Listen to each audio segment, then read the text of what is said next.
Good morning student and good morning viewers.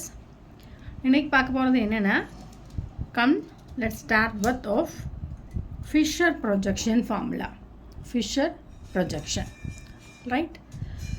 Last class the projection formula பார்த்தோம் அப்படின்னா various kinds பார்த்தோம்.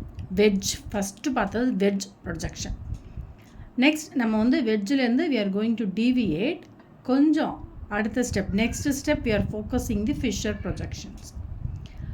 What is the advantages of Fisher projection than compared to of wedge projection? That is the very important point here. Normally the projection means we are going to write any chemical structure in the board. We are using only the two-dimensional form. Okay. In wedge structure, wedge projection, let us fundamental one example CH4 group எடுத்துக்கிறோம். Is a 3D shape நான் எழுதும்போது see here there is a central carbon atom and have a 4 kinds of same group of the hydrogen atom. Okay, this is symmetry only. ஒரு simple example தான். This is normally the wedge have a 3 wedge வந்து எழுதும்போது we are using 3 lines. See here this is a solid line, another one is the solid wedge line, another one is the dotted line. Each and every line it indicate the various meaning, various properties of the plane. Okay, in solid line it is indicate the molecules are present in the plane, but the dotted line is indicating and the bridge solid bridge line is indicating one is above the plane, another one is below the plane. Okay, this is the wedge formula. Wedge வந்து நம்ம இப்படி தான் எழுதுவோம். ரெண்டு solid line use பண்ணிப்போம், solid wedge line use பண்ணிப்போம். அடுத்தது பார்த்தீங்க அப்படின்னாக்கா இந்த மாதிரி dotted line யூஸ் பண்ணி எழுதுவோம். ஓகே, இது வந்து 3D ஷேப்பில் நான் எழுதியிருக்கேன். Okay, this is same. But what is the Fisher projection means? இங்கே பார்த்தீங்க அப்படின்னா ஒரே ஒரு கார்பன் ஆட்டம் தான் இருக்குது. ஓகே, in wedgeல பார்த்தீங்க அப்படின்னா wedge only is going to explain about the single chiral or carbon atom. But what is the Fisher projection அப்படின்னாக்கா it is also going to explain about the various kind of the chiral atom. அதாவது ரெண்டு chiral carbon இருந்துச்சு இல்லை 3 இல்லை அதற்கு மேற்பட்ட chiral carbon இருந்தாலும் இது வந்து என்ன பண்ணும், எக்ஸ்பிளைன் பண்ணும். ஓகேவா, ரைட்டு. இப்போ ஒரு எக்ஸாம்பிள் நம்ம எடுத்துருக்குறோம். See that is the C carbon atom is surrounding 4 different kind of atoms A, B, C, D. This is a wedge projection. wedgeல வந்து நான் எழுதியிருக்கிறேன். இது பார்த்தீங்க அப்படின்னா solid line, அப்புறம் dotted line, அப்புறம் வந்து பார்த்தீங்க அப்படின்னாக்கா solid wedge line. This is indicating the என்ன சொல்கிறோன்னா இந்த இது வந்து என்ன கைரல் கார்பன் ஆட்டம், ஒரே ஒரு கைரல் கார்பன் ஆட்டம் தான் எழுதியிருக்கேன். ரைட், இது வந்து சிங்கிள் கைரல் கார்பன் இருந்துச்சுன்னா, ஒரு கைரல் கார்பன் இருந்துச்சுன்னா நான் சொல்ல போகிற ரூலை நீங்கள் ஃபாலோ பண்ணணும். ரைட், இப்போ how to convert wedge into Fisher projection formula, that is another one point.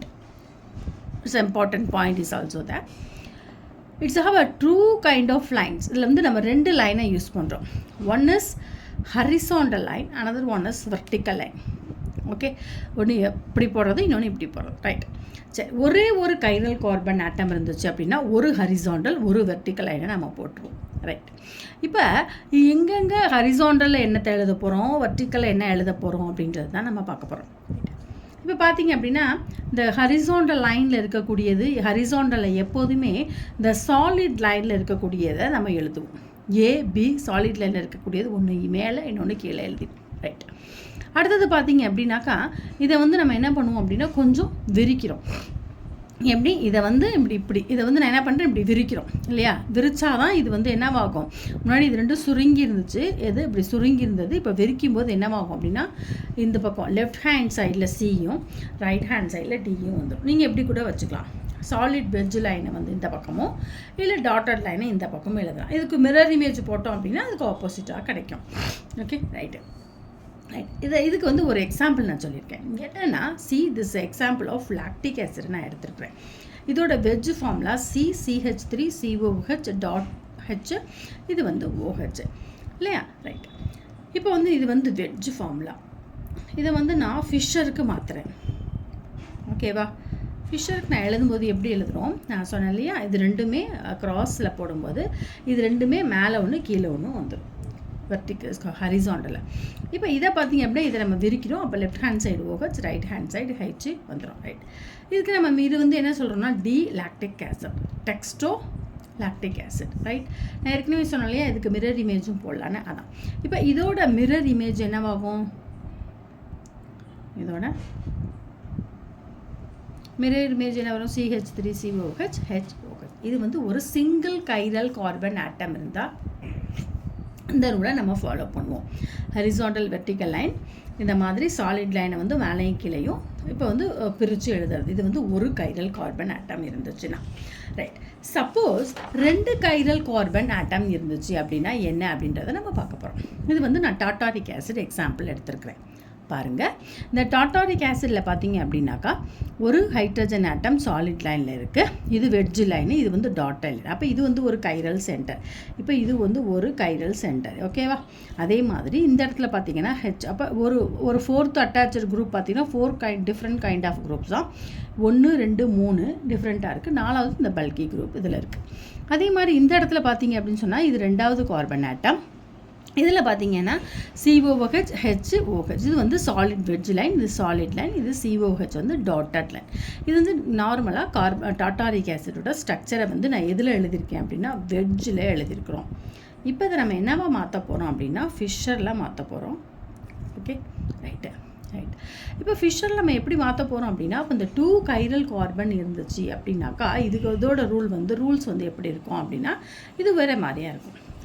இது எப்படி எழுதுறது, இப்போ வந்து 2 கைரல் சென்டர் இருக்குது. அப்போ 2 கைரல் சென்டர் இருந்துச்சு அப்படின்னா நம்ம எப்போதுமே இந்த வெர்டிக்கல் லைன் போடுறோம் இல்லையா, அதை வந்து 2ஆக எடுத்துப்போம். 3ன்னா வெர்டிக்கல் லைன் 3, எப்போதுமே நடுவில் அந்த ஹரிசாண்டல் லைன் 1 தான் இருக்கும்.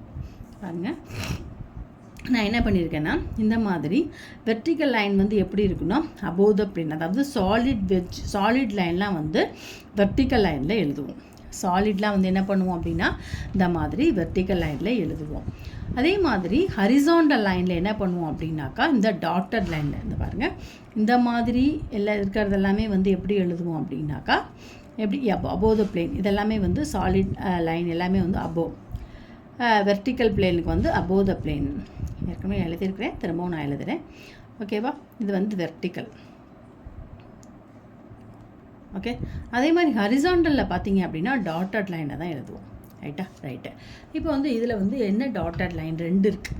அப்போ நான் ஒரு ஹரிசாண்டல் 2 வெர்டிக்கல் போட்டிருக்கேன். ஏன்னா இது ஒரு கைரல் சென்டர், இது ஒரு கைரல் சென்டர். ஓகேவா, ரைட்.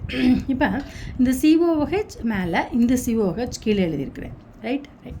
அதே மாதிரி இங்கே பாருங்கள் அப்படின்னா அந்த OH HOH எப்படி எழுதிக்கலாம்.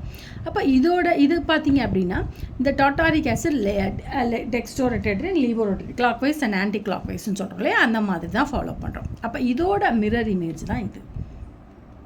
ஓகேவா, ஓகே, ரைட்டு. இப்போ இது 2 கைரல் சென்டர் இருந்துச்சு அப்படின்னா, ஒரு கைரல் சென்டர் இருந்துச்சு அப்படின்னா ஒரு ஹரிசாண்டல் லைன், ஒரு வெர்டிக்கல் லைன், சாலிட் லைனை மேலே எழுதிப்போம். அந்த டாட்டட் லைனையும் எழுதி ரொட்டேட் பண்ணி நம்ம லெஃப்ட் ரைட்டு பார்த்து மிரர் இமேஜை ஃபாலோ பண்ணிப்போம்.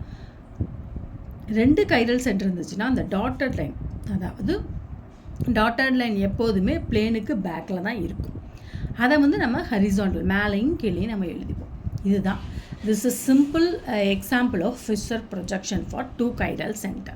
Okay, but in chiral center ன்னு சொல்கிறோம், Fisher projection சொல்கிறோம், it's following. So I think it have a 6 rules of that. என்னென்ன அப்படின்றத நம்ம பார்க்க போகிறோம். Rule number 1, the projection formulas may be rotated in the plane of the paper by 180 degree without the stereochemical meaning being changed. For example, we took lactic acid. This is a lactic acid. Okay, we are going to rotate the lactic acid in 180 degree. What happened here? The CH3 மேலே COH கீழே வந்துடும், OH. இப்போ 180 டிகிரிக்கு நம்ம மாற்றும் போது rotate பண்ணும்போது நம்மளோட மாலிகுலை ப்ரொஜெக்ஷன் ஃபார்முலாவில் இருக்கக்கூடிய மாலிகுலை இந்த பிளேனை பயன்படுத்தி going to rotate 180 degree without the stereo chemical being change. அதாவது நம்மளோட கான்செப்ட் என்னென்னா ஸ்டீரியோ கெமிக்கல் மீனிங் சேஞ்ச் ஆகாமல் இருக்கிற மாதிரியான ரூலை தான் நம்ம ஃபாலோ பண்ணணும். நீங்கள் என்ன சொன்னாலும் நீங்கள் 180 ரொட்டேட் பண்ணலாம், 90 பண்ணலாம், இல்லை எவ்வளோக்கு நீங்கள் ரொட்டேட் பண்ணுறீங்களோ, இல்லை என்னென்ன ரூலை ஃபாலோ பண்ணுறீங்களோ அந்த ரூல்லாம் என்னத்தை சொல்லணும் ஃபைனலானா ஸ்டீரியோ கெமிக்கல் மீனிங் வந்து மாறக்கூடாது. அந்த மாதிரி இருக்கக்கூடியதை நம்ம வந்து என்ன பண்ணிப்போம் அப்படின்னா ஃபாலோ பண்ணுவோம். ரைட். அடுத்தது இது வந்து ரூல் 1. அடுத்தது பார்த்தீங்க அப்படின்னாக்கா ரூல் 2. Okay, rule 2. இந்த ரூல் 2 என்ன சொல்லுது அப்படின்னாக்கா பாருங்கள், திஸ் அ ரூல் 2. ரூல் 2 வந்து பார்த்தீங்க அப்படின்னா 2 or any even number of interchanges, 2 or more any even number of interchanges of substituents at an asymmetric carbon atom. 2 அல்லது அதற்கு மேற்பட்ட asymmetric carbon atom இருந்துச்சு அப்படின்னு சொன்னாக்கா 2 or more asymmetric carbon atom இருக்கும்போது do not alter the stereochemical meaning of the projection formula. அதாவது 2 அல்லது அதற்கு மேற்பட்ட interchanges பண்ணலாம். இங்கே பாருங்கள், என்ன பண்ணலாம், 2 or any even number interchanges, 2 time interchange பண்ணுறது, ஒரு டைமில் 2 டைம் இன்டர்சேஞ்ச் பண்ணுறது. லாக்டிக் ஆசிட் எடுத்துகிட்டு ஃபஸ்ட்டு இதே இன்டர்சேஞ்ச் பண்ணுறது, அடுத்தது இதை இன்டர்சேஞ்ச் பண்ணுறது. அப்போயுமே என்னவாகும், to not அல்டர் the stereo chemical meaning வந்து மாற்றாமல் நம்ம பார்த்துக்கணும். அப்போ ஈக்குவலாக தான் கிடைக்கும் அப்படின்னா இது 3. நெக்ஸ்ட்டு பார்த்தோம் அப்படின்னா ரூல் நம்பர் 3. 2 இது வந்து 3 ஆன் 1 ஒரே ஒரு இன்டர்சேஞ்ச் பண்ணுறோம், என்ன HOH இன்டர்சேஞ்ச் பண்ணுறேன். அப்போ என்ன கிடைக்கும், டெஃபினட்டாக வந்து மிரர் இமேஜ் தான் கிடைக்கும். இப்போ enantiomers-னு சொல்லலாம். ஓகேவா, இங்கே பாருங்கள், one such interchange or any other odd number of interchanges of substituents at the asymmetric carbon atom will lead to the projection formula of the optical anode. Optical antipode அப்படின்னா என்ன, அதுக்கு பேர் enantiomer. ஒரே ஒரு சேஞ்ச் பண்ணுறோம், அதை வந்து நம்ம என்னென்னு சொல்கிறோம் அப்படின்னாக்கா இதை நாங்கள் மிரர் இமேஜ்னு வச்சுக்கிறோம் அப்படின்னு சொல்கிறாங்க. ஓகே, இது ஒரு கைண்ட் ஆஃப் ரூல். அடுத்தது பார்த்தீங்க அப்படின்னாக்கா, அதாவது நம்ம வந்து ஃபஸ்ட்டு 180 டிகிரியில் ரொட்டேட் பண்ணுறது, அடுத்தது பார்த்திங்கன்னா 2 இன்டர்சேஞ்சஸ் மாறலை, ஒரு இன்டர்சேஞ்ச் பண்ணாலும் நமக்கு மாறலை. அடுத்தது பார்த்தோம் அப்படின்னாக்கா இந்த பாருங்கள் 4, ரூல் நம்பர் 4. இது என்ன சொல்கிறதுனா, இட் இஸ் நாட் பெர்மிசபிள். எதுக்கு பெர்மிட் தரல, 90 டிகிரி 270 உங்களோட மாலிகுலை எடுத்து ரொட்டேட் பண்ணிங்க அப்படின்னாக்கா அதுக்கு அது பெர்மிட் தரல. ஏன் அப்படின்னா ஆட்டோமேட்டிக்காக அது ஸ்டீரியோ கெமிக்கல் மீனிங் வந்து மாறிடும், அதான் கான்செப்ட், அதனால இது பெர்மிட் பண்ணலை அப்படின்றாங்க. ரைட். அடுத்தது ரூல் நம்பர் 5 என்ன அப்படின்னாக்கா, ரூல் நம்பர் 5 நம்மக்கிட்ட வந்து 4 டிஃப்ரெண்ட் கைண்ட் ஆஃப் ஆட்டம்ஸ் இருக்குது. அதில் 3 ஆட்டத்தை மட்டும் ரொட்டேட் பண்ணுறோம், ஒரே ஒரு ஆட்டத்தை ஸ்டேஷ்னரியாக வச்சுக்கிட்டோம் அப்படின்னாக்கா அப்பயுமே stereochemical do not alter. பாருங்கள், projection formula can be transform by rotating a group of 3 substituent either clockwise or anticlockwise ரொட்டேஷனில் பண்ணும்போது only one kind of atom is keeping stationary. Such transformation is equivalent to 2 interchanges of substituents. இது எதுக்கு ஈக்குவலாக நடக்குதுன்னா 2 interchange பண்ணோம் இல்லையா, அதுக்கு ஈக்குவலாக நடக்கிற மாதிரியே இருக்கும். and it does not alter the stereochemical meaning of the projection formula. இங்கே பாருங்கள், இதை நான் எடுத்திருக்கேன் லாக்டிக் ஆசிடை HOH, இதை வந்து அப்படியே வச்சுருக்கிறேன், இது மாறுது இது மாறுது இதுவும் மாறுது கிளாக் வைஸில். ஆன்டி கிளாக்கில் இதை அப்படியே வச்சுருக்கேன், இதுவும் இது மூணுமே மாறுது, ஆனால் மீனிங் வந்து எப்படி இருக்குது, ஒரே மாதிரியான மீனிங்கை தான் தருது. அப்போ இந்த ரூலையும் நாங்கள் ரூல்பே பண்ணிக்கிறோம் அப்படின்றாங்க. அடுத்தது ரூல் நம்பர் 6. இது பாருங்கள், இதுக்கு வந்து இதுதான் வித்தியாசமானது ஒன்று, ஃபோர்த்து ஒன்று, 6th ஒன்று. Projection formulas may not be lifted out of the paper. That is one must for example. அதாவது நம்ம plane of the paperல வச்சு தான் பார்க்கணுமோ ஒழிய out of the planeலேருந்து நம்ம பார்க்கக்கூடாது, from opposite side of the planeலேருந்து பார்க்கக்கூடாது. அப்படி பார்த்தோம் அப்படின்னு சொன்னாக்கா என்னவாகும், the stereochemical meaning of the formula will be changed, நடக்க வாய்ப்பு இருக்குது அப்படின்னு சொல்கிறாங்க. Okay, these are all the things of the Fisher projection formula. If you have any doubt, கீழே உள்ள below உள்ள கமெண்ட் பாக்ஸில் எனக்கு வந்து கமெண்ட் பண்ணுங்கள். அடுத்த கிளாஸில் 3 கைரல் சென்டர், அப்புறம் எப்படி கார்போஹைட்ரேட் குளுக்கோஸ்லாம் எப்படி வந்து உங்களுக்கு வெஜ்ஜிலேருந்து ப்ரொஜெக்ஷன் ஃபார்முலா ஃபிஷர் ப்ரொஜெக்ஷனில் எப்படி எழுதுறது அப்படின்றத அடுத்த கிளாஸில் பார்த்துட்டு அதுக்கப்புறம் நம்ம ஷாஹாஸ் நியூமன் அப்படின்றதுலாம் ஒன்று ஒன்றா பார்ப்போம். Okay, and thank you viewers.